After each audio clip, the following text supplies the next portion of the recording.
D'abord, votre analyse de ces résultats de ce second tour. La gauche recule, la droite l'emporte. C'est forcément une mauvaise nouvelle? C'est forcément une mauvaise nouvelle, mais la mauvaise nouvelle, c'est que l'abstention continue d'être très élevée, que le Front National a gagné du terrain sur le plan national.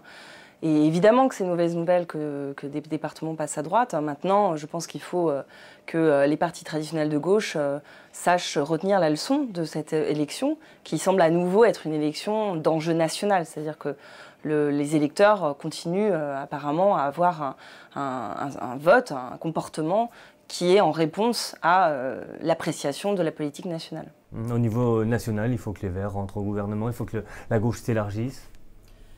Au niveau national, la question n'est pas celle des stratégies entre partis, c'est celle de la remise en question du projet qui est proposé aux Français. C'est celle de la façon dont on fait rêver, dont on donne envie aux gens de se sentir investis, de se sentir citoyens, de vouloir à nouveau faire de la politique et accepter effectivement de faire confiance à des partis qui aujourd'hui peuvent gouverner.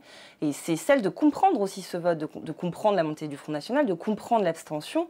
Pour moi, c'est ça qui est problématique, c'est qu'aujourd'hui on ne se remet pas en question. Et au niveau régional, est-ce qu'il y a des enseignements à tirer de ce scrutin? Au niveau régional, je ne peux pas encore vous dire. L'analyse, là, je ne l'ai pas. On a les résultats, je ne les ai même pas tous. Je pense qu'aujourd'hui, il y a un vrai travail qui doit être mené par les partis de gauche, par le Parti socialiste en particulier.